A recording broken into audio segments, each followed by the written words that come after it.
అందరికీ నమస్కారం అండి. వీడియో చివరి వరకు చూడండి. నచ్చితే లైక్ చేయండి. ఈరోజు కథ. అనగనగా అడవిలో ఒక పెద్ద కొండ ఉండేది. ఆ కొండ దగ్గర ఒక నక్క ఉండేది. అది కొండ దగ్గర ఆ అడవిలో దాని స్థావరాన్ని ఏర్పాటు చేసుకొని జీవిస్తూ కాలం గడిపేది. ఆ నక్క ప్రతిరోజు ఆహారం కోసం అడివంతా తిరిగి మాంసం సంపాదించుకునేది. ఆ తెచ్చుకున్న ఆహారాన్ని కొంచెం తిని మిగిలిన దానిని జాగ్రత్తగా దాచిపెట్టుకునేది. ఒకరోజు నక్క అడవిలో నుండి మాంసాన్ని తీసుకొని వస్తుండగా దానిని ఒక కాకి చూచింది. ఓ నక్క మామ, ఈ మాంసమంతా తినకుండా ఎక్కడికి తీసుకొని వెళ్తున్నావు అని అడిగింది. కాకి అలా అడగగానే నక్క ఇలా అంటుంది. రాను రాను వర్షాకాలం వస్తుంది. 4 ముక్కలు వెనకేసుకుంటే తర్వాత ఏ ఇబ్బంది లేకుండా హాయిగా కూర్చొని తినవచ్చును అంటుంది నక్క. అదే అడవిలో నక్క ఉంటున్న కొండ మీద చాలా బద్ధకస్తురాలైన ఒక గ్రద్ద ఉండేది. ఆ గద్ద రోజు ఆహారం కోసం ఎక్కడికి వెళ్ళేది కాదు. నక్క తెచ్చుకున్న ఆహారమును రోజు తెస్తున్నది కొండపై నుండి గ్రద్ద చూసేది. నక్క తెచ్చిన ఆహారమును చూసి ఆ గ్రద్దకు నోట్లో నీరు ఊరేవి. ఎప్పుడు తిందామా అని అనిపించేది. ఒకరోజు అది రివ్వున వేగంగా ఎగిరి నక్క దగ్గరికి వెళ్ళుతుంది. మిత్రమా, నాకు చాలా ఆకలిగా ఉంది. ఒక మాంసం ముక్కను నాకు ఇవ్వవా అని అడుగుతుంది. నక్క అంటుంది, నేను ఎందుకు ఇవ్వాలి నీకు మాంసం ముక్కను అనగానే గ్రద్ద, ఏంటి మిత్రమా, మనం ఒకే చోట ఉన్నవాళ్ళము, ఒకరికొకరు సహాయం చేసుకోవాలి. ఈరోజు నువ్వు నాకు సహాయం చేస్తే రేపు నీకు సహాయం చేయకపోతానా నేను అంటుంది గ్రద్ద. అదంతా ఎందుకు గాని, నీవు ఉన్న కొండ మీద నుండి ఒక రాయిని తీసుకొని నాకివ్వు. ఎందుకంటే నేను కొత్త ఇల్లు కట్టుకోవాలి అనుకుంటున్నాను. ఒక్క రాయిని నువ్వు మోసుకొని వచ్చి నాకు ఇస్తే ఒక మాంసం ముక్కను నీకు ఇస్తాను. ఇలా ఎన్ని రాళ్ళు ఇస్తే అన్ని మాంసం ముక్కలు నీకు ఇస్తాను అంటుంది నక్క. నువ్వు ఎన్ని రాళ్లను ఇస్తే అన్ని మాంసం ముక్కలు ఇస్తాను అంటూ షరతు పెట్టింది నక్క.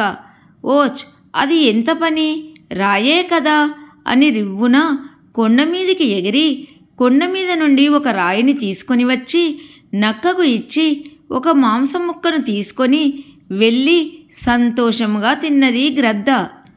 ఆహా, ఆహారం ఎంత రుచిగా ఉంది. మళ్ళీ ఆహారం తినకపోతే నిద్ర పట్టదు. నేను ఎలాగైనా సరే ఇంకొక రాయిని తీసుకొని వెళ్ళి నక్కకు ఇవ్వవలసింది అని మరొక రాయిని మోసుకుంటూ వచ్చి నక్కకు ఇచ్చింది. అలా రుచిమరిగిన గ్రద్ద రోజూ రాళ్ళను ఇస్తూ నక్క దగ్గర మాంసం తెచ్చుకొని తింటూ ఉంది. అలా బోలెడన్ని రాళ్లను ఆయాసంతో మోసుకుంటూ వచ్చి నక్కకు ఇచ్చి మాంసం తెచ్చుకొని తింటూ ఉంది గ్రద్ద. గ్రద్ద కొన్ని రోజులకు రాళ్లను మోయడం వలన గ్రద్ద యొక్క శరీరం అలసిపోయింది. శక్తినంతా కోల్పోయింది. చాలా నీరసించిపోయింది. గ్రద్ద పరిస్థితి చూసిన నక్క గ్రద్ద ఎగరలేదని గ్రహించింది. అమాంతం గ్రద్దపై దూకి ఒకేసారి తినేసింది. బద్ధకముతో తన శక్తినంతా కోల్పోయి నక్కకు ఆహారముగా అయ్యింది గ్రద్ద. శక్తినంతా అమ్ముకొని ప్రాణాలు విడిచింది గ్రద్ద. ఈ కథలోని నీతి, తాత్కాలికంగా ఆనందం ఇచ్చే ప్రలోభాలకు తలవంచితే చివరికి విషాదమే మిగులుతుంది. మరి ఒక కథ. ఎప్పుడైతే ఇతరుల గురించి ఆలోచిస్తావో అప్పుడే మంచి జరుగుతుంది. ఒకసారి శ్రీకృష్ణార్జునులు కలిసి వెళ్ళుచుండగా వారికి మార్గమధ్యమున పేద సజ్జనుడు యాచకుడుగా కనిపించాడు. జాలిపడిన అర్జునుడు ఒక సంచెడు బంగారు నాణెములను ఇచ్చాడు. సంతోషముగా ఇంటికి వెళ్ళుచుండగా మార్గమధ్యములో ఒక దొంగ ఆ సజ్జనుణ్ణి కత్తితో బెదిరించి నాణెముల సంచిని లాక్కున్నాడు. మరలా ఆ పేద సజ్జనుడు యాచకుడిగా మారి భిక్షటన చేయ ఆరంభించాడు. ఓ రోజు అర్జునుడు అతన్ని చూసి ఆశ్చర్యపోయి విషయము తెలుసుకొని జాలిపడి ఒక ఖరీదైన వజ్రం ఇచ్చి సుఖముగా జీవింపుమని చెప్పాడు. ఆ సజ్జనుడు ఈసారి జాగ్రత్తగా ఇంటికి తీసుకొని వెళ్ళి గదిలో మూలనమున్న ఒక కుండలో వజ్రాన్ని దాచిపెట్టి నిద్రించాడు. తెల్లవారి చూస్తే ఇంట్లో భార్య లేదు. అంతేకాకుండా ఆ కుండ కూడా లేదు. పరిగెత్తుకుంటూ నది తీరం వద్దకు వెళ్ళాడు.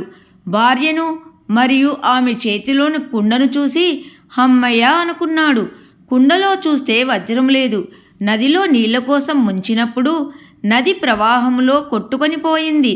తన దురదృష్టానికి ఎంతో చింతించిన ఆ సజ్జనుడు మళ్ళీ యాచకుడుగా వీధుల్లోకి వెళ్ళవలసి వచ్చింది. కృష్ణార్జునులు అతనిని చూసి ఏమైందని విచారించారు. ఇతనెవరో పరమ దురదృష్టవంతుల్లా ఉన్నాడు అని అర్జునుడు కృష్ణునితో అన్నాడు. లేదు, ఈసారి ఏం జరుగుతుందో చూద్దాము అని సజ్జనుని చేతిలో 2 బంగారు నాణేలు పెట్టారు. ఒక్కప్పుడు సంచెడు నాణేలు విలువైన వజ్రము నా దగ్గర నిలవలేదు. ఈ 2 నాణేలు నా తలరాతను మారుస్తాయా నా పిచ్చిగాని అనుకుంటూ ఇంటికి వెళ్ళుతున్నాడు. ఆ సజ్జనుడు దారిలో ఒక జాలరి వలకు చిక్కి మిలమిలలాడుతున్న చేపను చూశాడు.